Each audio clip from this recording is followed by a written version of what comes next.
Bienvenidos, buenas tardes al Centro Andaluz de las Letras, un espacio de la Consejería de Cultura de la Junta de Andalucía, cuya misión es la promoción y difusión de la creación literaria y el fomento de la lectura a través de distintos programas.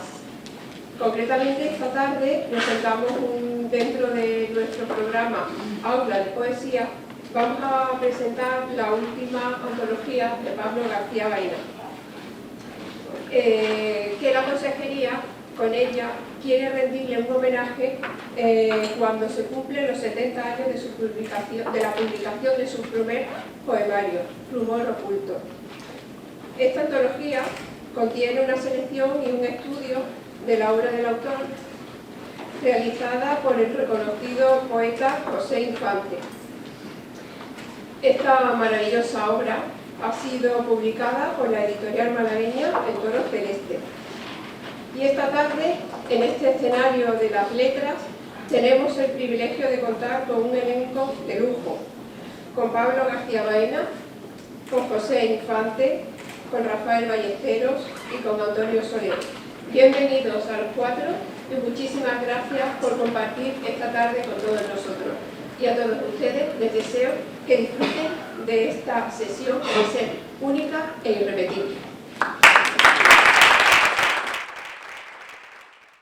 Unos cuantos compañeros, amigos, pensamos en la idea de que merecería la pena intentar hacer una revista. Como siempre, se estuvo discutiendo durante meses, muchas veces más del propio encabezamiento de la revista que de la intención de la revista, que estaba clara desde el primer momento. Al final dimos con un nombre que nos gustó a todos, El Toro Celeste. Tiene una vinculación con la fuerza y con la esperanza y con la amistad. Y iniciamos el proceso de una revista digital. Eso fue a mediados del año 2012. El primer número salió pocos meses después. Número 1 salió en enero del 2013. Por tanto, en 4 años hemos publicado 16 números, cerca de 2.000 páginas dedicadas a la cultura en general, la fotografía, la danza, el cine, la reseña, la crítica, etc.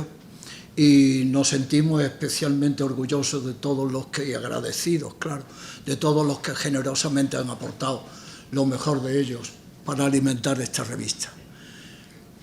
Si no recuerdo mal, en el primer número tuvimos la suerte, la dicha, la alegría de publicar a Chantal Mayar y a Álvaro García, a Julio Neira, a Juan Manuel Hurtado, a Enrique Brickman, a Rosa Romojaro, a una traducción y un comentario de Aldrich sobre una poetisa norteamericana, a Álvaro Campos Suárez, a Antonio Enrique, etc. Nos llenó de orgullo y nos dio la satisfacción de que cuajara esa perspectiva que queríamos abrir en la ciudad y al país. Y con esa tónica hemos intentado continuar. Tenemos en cabeza muchas ideas y les adelanto una que para nosotros es absolutamente clave. Aparte de un número que queremos hacer especial, hicimos algunos números especiales para Campos Reina, otros para Rafael Pérez Estrada, preparamos uno para Rebajes, hemos hecho un número extraordinario de cerca de 200 páginas dedicadas a Romero Esteo. Tenemos la idea de hacer un número especial sobre Joyce y la gran idea, el gran deseo es que, como llevan estos 4 años, estos 16 primeros números, hacer la edición en papel de las revistas. Por tanto, hacer un volumen que ocupe los 4 números que normalmente ocupan el año completo. Por tanto, tendríamos que publicar en papel 4 tomos, no sé si en una carpeta, en un estuche o con una tapadura. Ese es nuestro deseo. Estamos vinculados con mucha fuerza a ese proyecto y espero que podamos encontrar el patrocinio adecuado. Siempre lo hemos encontrado en la Fundación Unicaja desde el primer momento y por tanto pensamos que no solamente la Fundación Unicaja, sino quizás otros organismos puedan comprender la importancia que puede tener esa publicación. Cuando decidimos pasar a tener una pequeña editorial, iniciamos casi con temblor la idea de publicar libros, porque eso no era en digital, aunque todos los libros están en digital. Pero resulta que a los 4 años, a los 3 años y medio, porque la revista, la vinculación con la revista fue posterior, ¿no? La decisión de hacer una editorial, unos libros en papel y en digital, fue posterior y por tanto hace 3 años y medio por ahí. Ahora casi, al terminar este año, quizás lleguemos a los 40 volúmenes, lo cual ya se pueden ustedes imaginar el esfuerzo que significa eso cuando lo hacemos 2 personas formando una sociedad sin ánimo de lucro. De manera que estamos especialmente esperanzados con esa esperanza y estamos convencidos de que ustedes ayudarán a que esa esperanza fructifique y se concrete. Dicen los entendidos en temas editoriales que una editorial se mantiene a partir de los 100 ejemplares, de manera que nos queda mucho que luchar todavía, ¿verdad? Tenemos un proyecto, quizá este año lleguemos a publicar hasta 10 libros, cuando la media de nuestra idea inicial eran 4 o 5 libros como máximo, ¿verdad? Entonces no le voy a hacer a ustedes la relación de los escritores que tenemos publicados, pero estamos llenos de orgullo por todos los que han correspondido con absoluta generosidad a nuestra llamada. Y ya se pueden ustedes imaginar, y con esto termino, la satisfacción que es para el Toro Celeste tener estas 3 personas vinculadas a un libro, ¿no? Uno de los mejores poetas que ha habido en la historia del español está aquí con nosotros, derrocha generosidad, dándonos incluso inéditos para nuestra antología. Tenemos a José Infante, poeta más que conocido y respetado, y tenemos a Antonio Soler, que se ha ofrecido también a estar aquí con nosotros, de manera que les repito las gracias a todos ustedes y sobre todo las gracias a ellos. Y si me permiten le doy la palabra a Antonio Soler. Muchas gracias.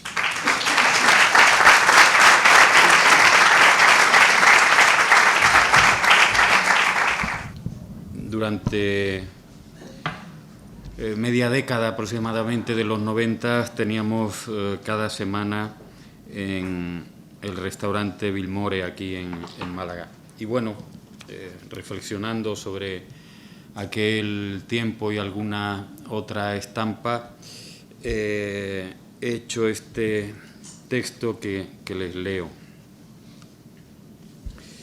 Allí siempre éramos impares, siempre era miércoles y siempre esperábamos la llegada de Pablo.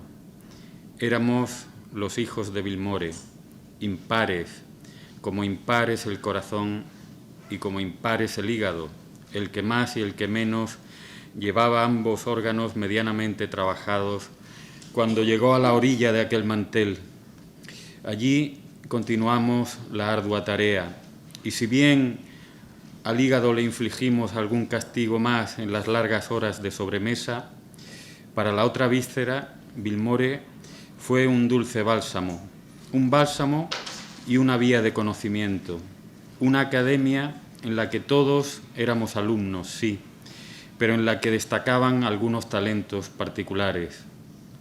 La propia jerarquía que nos otorgamos hablaba de esa preeminencia. Rafael Pérez Estrada era nuestro secretario general, Pablo García Baena nuestro presidente.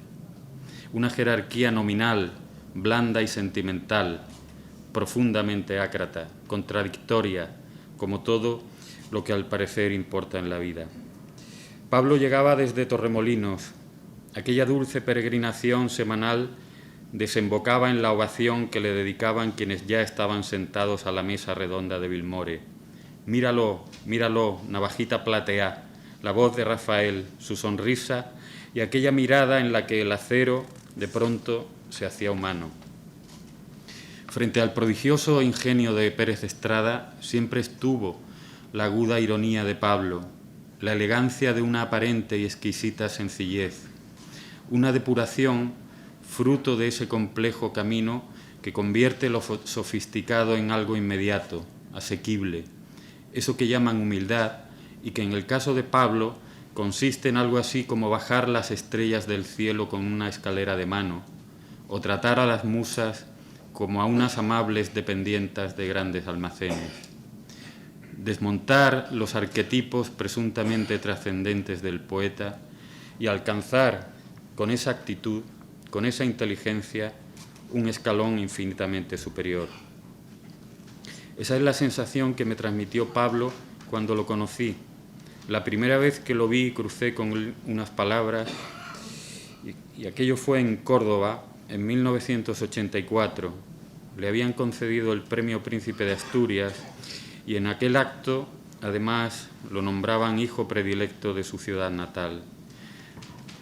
Yo había acudido allí en un viaje ciertamente estrambótico, acompañando al inefable y querido Juan Valencia, que insistió vivamente en que hiciera con él aquel trayecto entre Málaga y Córdoba, una expedición parecida a la de Roald Amundsen a la Antártida para alguien que, como Juan, llevaba años sin abandonar un perímetro de algo menos de 1 kilómetro cuadrado por los alrededores de la Malagueta.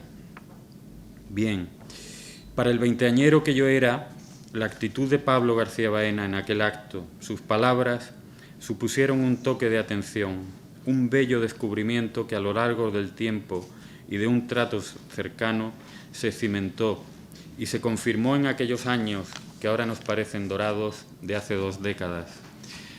La generosidad, la preocupación por el otro, el interés, la curiosidad, la solidaridad, la mano tendida sin la menor ostentación, la amistad. Pablo formó parte fundamental de un milagro cotidiano, aquel que por un tiempo dio sentido a nuestras vidas desperdigadas, disparejas y medio errantes. Muchos días, en medio de aquella luz alegre de Vilmore, pensé que estábamos asistiendo a uno de esos valles de la vida que con el paso del tiempo serán terriblemente añorados. Antiguo muchacho, siempre tengo ese título asociado a la figura de Pablo, el tiempo desvanecido, la mirada pálida de los espejos, la literatura como salvación o al menos como remedio, como alivio, igual que en ese memorable poema quedan flotando en la neblina del tiempo Sandokan, Aramis o Robinson Crusoe. Nos quedan a los demás los versos y la figura de Pablo. Guardo imágenes y palabras suyas imborrables. Muchas veces, leyendo alguno de sus poemas, alguna entrevista, lo vuelvo a ver en el escenario de aquel teatro del Bierzo, recitando Palacio del Cinematógrafo, aquel silencio profundo, aquella emoción palpitante con la que el teatro, completamente lleno, lo escuchaba. Allí, en un palco menguado, estábamos Rafael Pérez Estrada, Rafael Ballesteros, Juan Carlos Mestre, de nuevo impresionados por esos versos que parecían recién escritos, que por primera vez eran dichos. Lo recuerdo en su casa de Torremolinos, en aquellas peregrinaciones navideñas, mostrándonos el Belén de cada año entre copas de anís, ginebra y risas, resignado y firme en el funeral de Vicente Núñez. El final es el silencio y no me asusta, dijo en una entrevista Pablo. Son demasiados nombres, demasiados silencios los que han quedado atrás. Flaubert decía que el talento es un largo aprendizaje. El silencio también lo es. Pablo, como poeta, lo practicó durante mucho tiempo, demasiado para algunos, justo si tenemos en cuenta el fruto que aquel silencio dio. Pero por mucho silencio que la vida imponga, hay algo que continuará propagándose, un eco que emana de cada uno de sus versos y de cada uno de sus actos, una vibración, un pulso que algunos hemos tenido la suerte de sentir, como hoy aquí, en primera persona.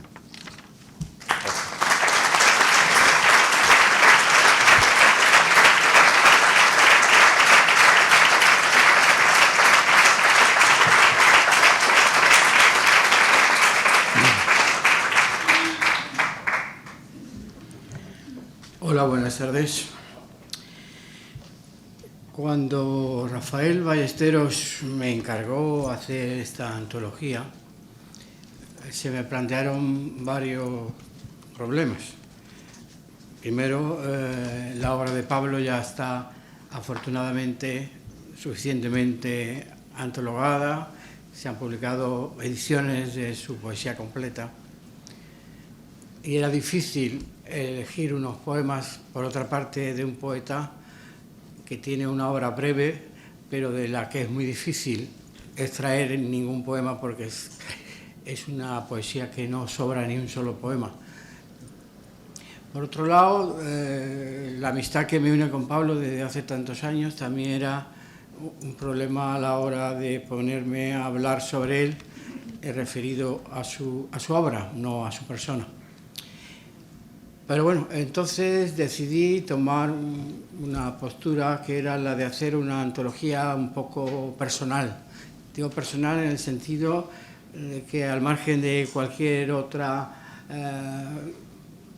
preocupación de carácter estilístico o de evolución de su obra, hacer un acercamiento a través de qué evolución ha tenido la recuperación de Pablo García Baena a partir de un suceso que ocurrió en Málaga el 11 de marzo de 1971.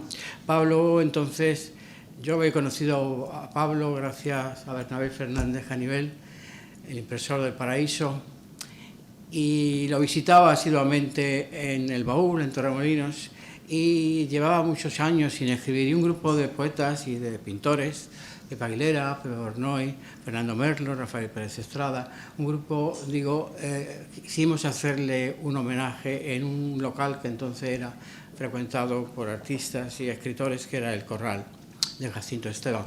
Y allí le hicimos ese homenaje, y que fue el preludio de lo que significó la recuperación no solo de Pablo, sino de todo el grupo Cántico, aunque verdaderamente esa recuperación a nivel nacional no se produce hasta años más tarde, cuando el poeta y profesor Guillermo Garnero publicó su famoso libro sobre el grupo Cántico, que significó la puesta en marcha de una recuperación necesaria, porque había quedado la historia de la poesía española de posguerra y de los años 50 y 60 había quedado un poco traumatizada, cortada por la desaparición prácticamente de todos los poetas de cánticos que habían dejado de escribir a partir de los años 60.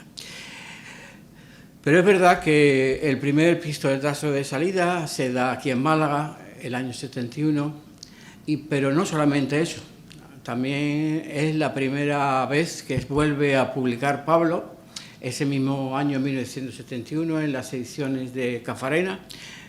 Pablo publica unos viejos sonetos, así se llamó el título, Almoneda, 12 viejos sonetos de ocasión, aunque eran 13, pero ya sabemos que Pablo es un poco supersticioso y no quisimos poner 13, eran 13 sonetos al que yo le puse una nota, pero también ese momento significó también que 2, 3 o 4 años más tarde el Ateneo de Málaga inició una colección de libros, y el primero fue justamente una antología de Pablo que se llamó Poesía, 1946-1961, creo que era lo que comprendía, y en fin, que Málaga tiene un papel protagonista en la recuperación de la obra de García Baena, porque hasta el año 76, como digo, no se publica el libro de Carnero, y hasta el año 78 no vuelve a publicar Pablo un libro nuevo que también tiene su origen en ese homenaje, ya que, bueno, yo le dije a Pablo, ¿por qué no vas a leer algo en ese homenaje que te vamos a dar? Y no vas a leer los poemas antiguos, tienes que hacer uno nuevo. Y Pablo tuvo, debido a mi impertinente insistencia, terminó escribiendo un poema que se llama Cándido y que fue el comienzo de su regreso a la escritura, afortunadamente para todos nosotros. Ese fue el planteamiento inicial que yo tuve al enfrentarme a hacer esta antología. Y digo también personal porque, claro, sin tener que tener unas preocupaciones de evolución ni de nada, yo realmente he elegido los poemas que yo creo que más le gustan a Pablo y que también me gustan a mí. O sea, por eso es una antología un poco personal, sin dejar de ser una antología que da perfectamente una imagen de lo que ha sido la poesía de Pablo. Y también he querido contar en la introducción a esta antología que no fue tan fácil la recuperación de Cántico y de Pablo García Baena.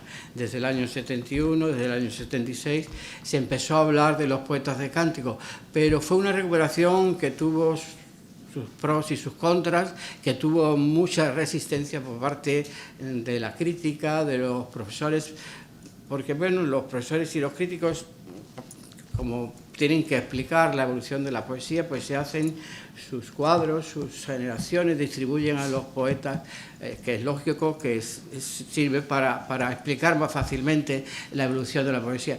Y claro, el Cántico, en toda esa trayectoria de los años de la posguerra hasta los años 70, había desaparecido. Como todos saben, Cántico fue una revista y fue un grupo de amigos que hizo una revista en Córdoba que tuvo dos épocas, una en los años 40 y otra en los años 50, pero el año 1957 publican el último número de la revista, más que por cansancio, por el poco eco que tenía. El mundo de la poesía española iba por otros derroteros y ellos de alguna manera se sintieron que estaban un poco fuera de onda, que no les tenían el eco que debían tener y dejaron de escribir, más o menos casi todos, excepto Ricardo Molina.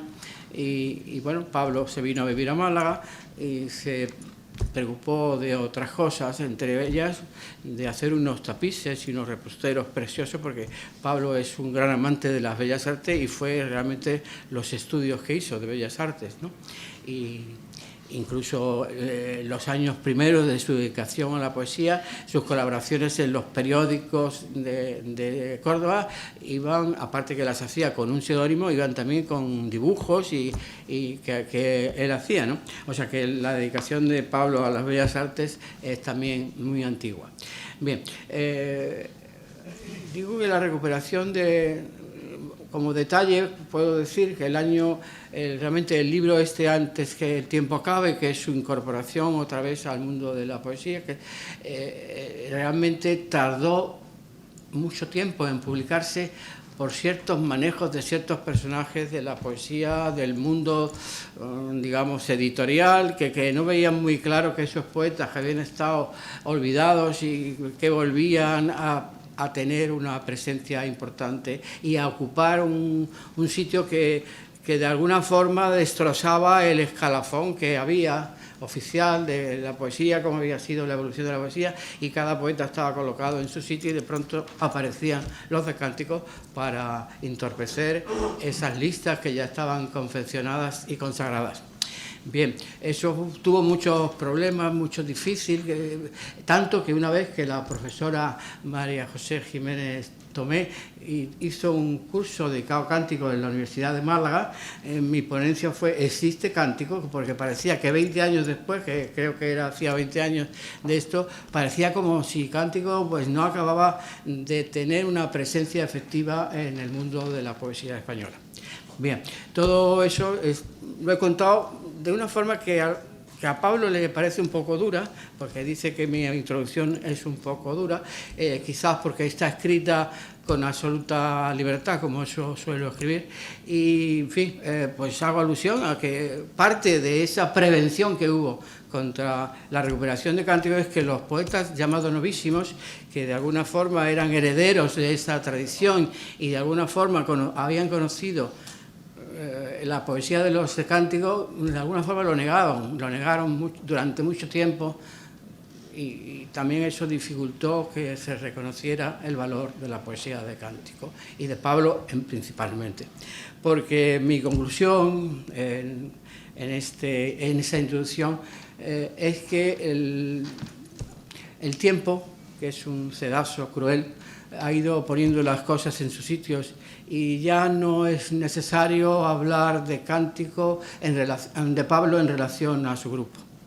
La obra de Pablo García Baena se ha ido imponiendo sobre todo su grupo, y aunque las características y lo que da señas de identidad del grupo cántico, que son la belleza formal, la riqueza del lenguaje, la sensualidad, el paganismo, la religiosidad, y no son términos contradictorios en el caso de Pablo, todas esas características que definen al grupo son las características que están realmente en la obra de Pablo García Baena.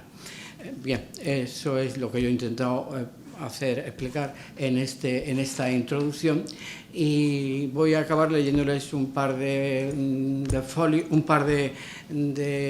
párrafos de la antología, para que es la conclusión a la que yo he llegado haciendo esta antología.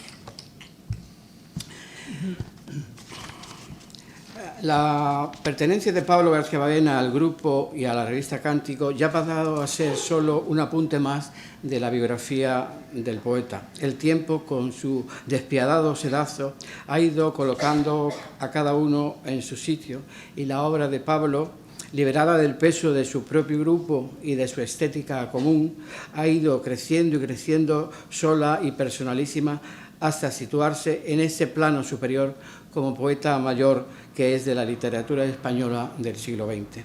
Su obra, un auténtico monumento a la belleza, de ajustado, hermosísimo lenguaje sensual, es al mismo tiempo el historial de un corazón ardiente que busca y se sorprende, que ama y que sufre, que duda y se inclina ante el paso del tiempo y de la desasosegante llama de una vida entregada como pocas al fuego de la creación, a pesar de sus largos y esclarecedores silencios editoriales.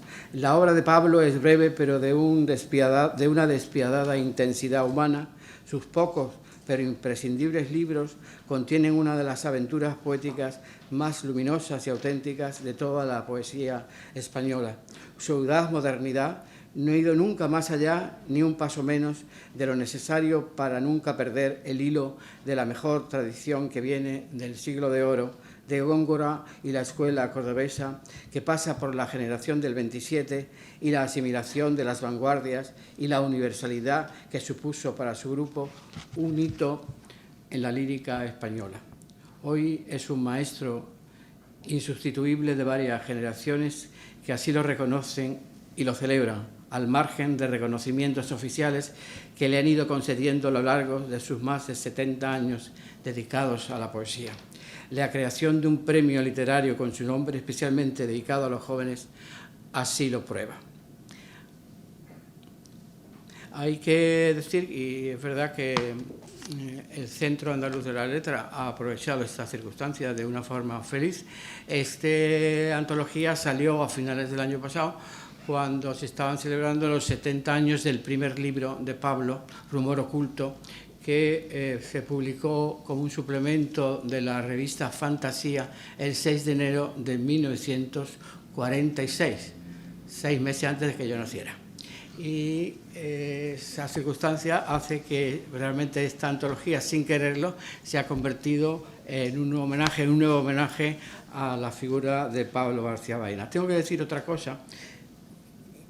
Al ver aquí a María Victoria Atencia, me ha recordado este punto que también desarrollo en la introducción. La recuperación de la obra de Pablo García Baena también supuso una cierta recuperación de la poesía andaluza, que estaba, después de haber sido, digamos, la protagónica de la generación del 27, había sido un poco postergada por otras corrientes poéticas, y es verdad que a los años 50 y 60 la poesía del sur pues se miraba un poco por encima del hombro, quizás tachándola a veces de una poesía demasiado preocupada por la forma, en tiempos en que la poesía se había hecho de alguna forma más humana, más crítica con la realidad social del país.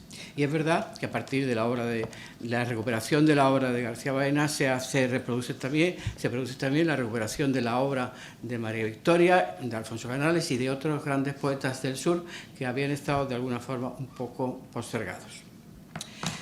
Es emocionante comprobar cómo los poetas de las más jóvenes y nuevas generaciones recitan de memoria algunos de los emblemáticos poemas de Pablo, como Palacios del Cinematógrafo, Junio, Viernes Santo, Antiguo Muchacho, Albanio, Bobby y hasta los de su último libro publicado, Los Campos Elíseos, Edad o He dejado las puertas entornadas.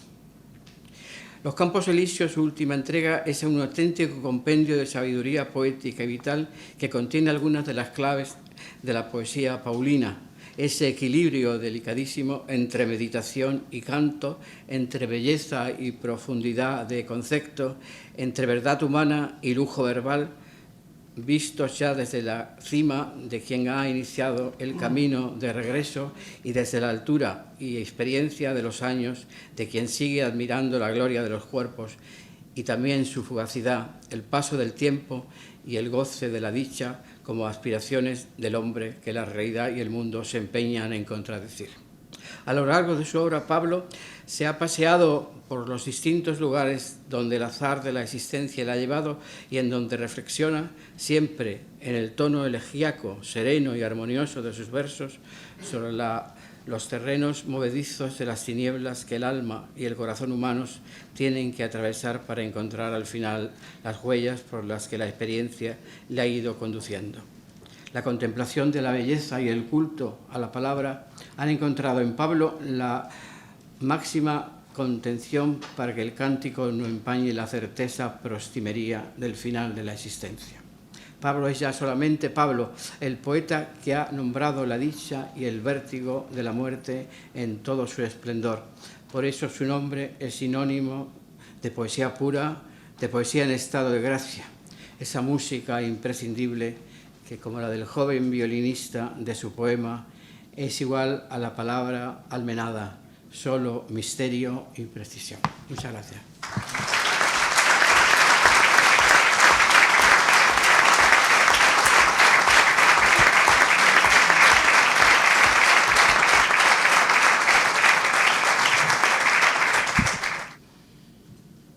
Ha merecido escribir esa serie de versos, esa serie de poemas distintos y pocos, siempre pocos. Hay que dejar a los lectores ansiosos de más versos. Pero tal vez solamente ha merecido la pena por haber oído en esta noche tanta maravilla, tantas palabras bellas alrededor de una obra que se despega de mí ya y que se queda sola. El toro celeste. Yo pensé en un principio, cuando oí el título de la editorial, que era un verso de Rafael Alberti. Ahora me entero que no, que fue una conversación entre amigos donde surgió ese toro que yo me figuro incluso con alas, esos toros alados y mitológicos de pueblo en el sentido de decir algo desagradable. Él, entre este ramo de hoy que se le entrega a Pablo, él hubiera metido una ortiga, un algo que no tenía nada que ver con aquello. Y Rafael Pérez Estrada. Las reuniones con Rafael Pérez Estrada, que eran como una solemnidad los miércoles, no eran miércoles santo, no era el miércoles santo, era el miércoles de la amistad entregada y de las palabras libres, divertidas, el encanto de toda esa obra, un tanto olvidada a pesar de la fundación, ese desayuno de la dolorosa andaluza, esa negra que duerme en la Gran Vía, tantos personajes, todos los veo todos los días, a Juan Valencia, el poeta de Jerez, que yo conozco un día en un jardín de Córdoba, donde yo iba leyendo Alberti, cosa rara porque Alberti no es que yo le niegue su gran personalidad y su poesía auténtica, pero no es de mis preferidos. Iba yo leyendo Alberti y se me paró delante aquel joven y empezó a hablarme de Alberti. Digo, ¿y cómo sabes que? Dice, que soy poeta. Dice, por el libro de Alberti. Así empezó mi amistad también con Juan Valencia. Pero, ¿y Alfonso? Ahora en una esquina de un jardín que le han quitado para ponerlo esquinado en un sitio expuesto a que cualquier coche suicida le dé un trompazo. Qué pena. Todos ellos, en mi Córdoba lejana, conviven conmigo a diario. Y siempre hay un recuerdo para todos. Pero ahora estamos aquí los amigos, los vivos, los que pueden escribir y decir esas cosas sobre alguien que no tiene la menor idea de nada, que se pone a escribir muy de tarde en tarde porque es muy torpe y muy vago y muy imposible de manejar. Y le dicen, qué sé yo, no sabría qué decir, pero no me ha faltado nada más que ponerme las alas de San Rafael, el custodio de Córdoba. Bernabé, y hay que hablar siempre de él, porque él es el cónsul de la poesía española, me puso en relación con los jóvenes poetas de Málaga en aquellos momentos en que Torremolinos era como una valladera fastuosa bailando, semidesnuda, en medio de un claustro de convento que era España.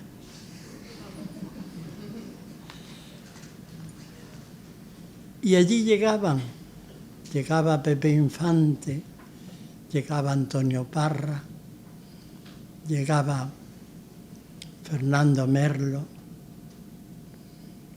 llegaba los Pepes pintores, Bornoy y Aguilera, tantos amigos, tantos. Y están todos conmigo, en sus libros, en sus dibujos, en sus cuadros. Y todos los que estáis aquí, afortunadamente, para vernos y para reírnos de cualquier cosa, de cualquier libro malo, de cualquiera de nosotros, los poetas.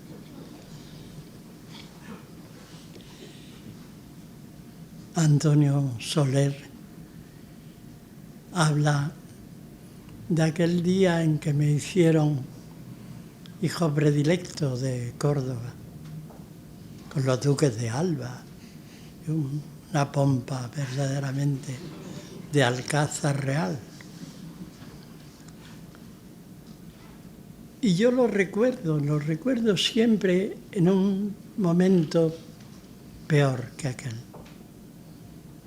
En el momento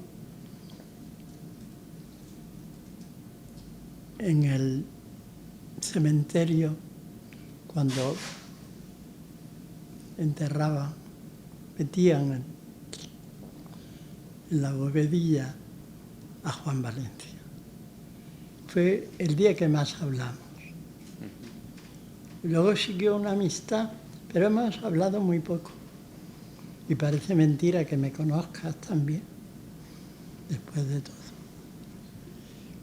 Pero eso no es extraño en un autor de tantas novelas, de las cuales yo ahora mismo no recuerdo nada más que las primeras, Las bailarinas muertas, El camino de los ingleses. Qué espléndida amistad, qué fulgor maravilloso de amigos desde arriba mueve los hilos para que nos juntemos todos de nuevo, como si fuera un miércoles de aquello. Y el dueño del bar, con sus ojos de pantera mitológica, que le decía a Rafael Pérez Estrada, apareciera por ahí diciéndonos el menú. Qué alegría vernos juntos. Rafael Ballesteros, tan creador siempre, que lo conozco, creo que la primera vez con Vicente Núñez, cuando Vicente Núñez, que se levantaba a las 2 de la tarde y se bajaba al Café Duque a recibir a sus amigos. Y entre esos jóvenes iba Rafael Ballesteros, iban otros amigos, todos aprendices quizás de escritores subyugados por la fantasía luminosa de Vicente. Y es entonces la primera vez que hablo con Rafael también. Pepe Infante, ya lo he dicho, ¿no? Aparecía por el baúl y hasta me hizo una entrevista cuando él era periodista de Sol de España. Una entrevista que todavía conservo, quizás unos años antes de que le dieran el Adonais 71, el premio que jamás consiguieron los de Cántico. Bueno, sí lo consiguió Ricardo, con mucha polémica alrededor de todo eso. Y la verdad es que ahora, al vernos todos juntos, unos altos y otros más abajo, aquí, en el centro andaluz de las letras, que es un poco mi casa, porque no podemos olvidar que soy presidente emérito. Me alegra mucho acogeros a todos, abrazaros a todos, con el cariño con que recuerdo a todos los que están y a todos los que no están, pero siguen vivos en mi piso de Córdoba. Y tengo fotografías y un barro malagueño y tantos recuerdos de Málaga. Esa Málaga de la Semana Santa, que Bernabé y yo y algún amigo más de Córdoba, como Miguel del Moral, el pintor, veíamos incansables, llevando la tortilla con chorizo que habían hecho la hermana de Miguel para comérnosla entre que viene o no viene Jesús el Rico y la Paloma. Hablar de Málaga para mí es hablar de un ser vivo y querido. Yo la veo, no a través de las malagueñas, sino como una sirena que se levanta del mar, el cabello ondoso y salado por las playas de la Misericordia o de la Malagueta.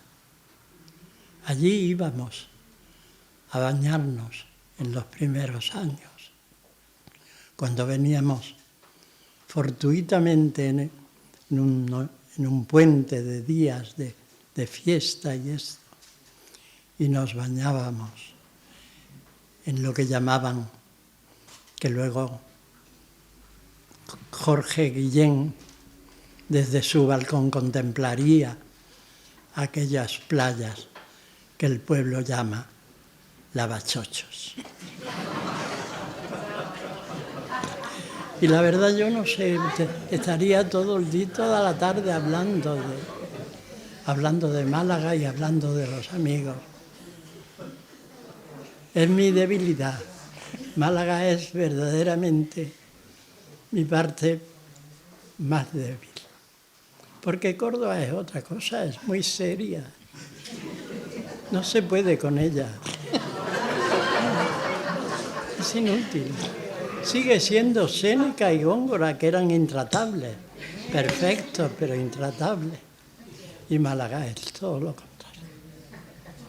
Por eso yo, en el fondo, lo que soy es un malagueño de adopción. Muchas gracias.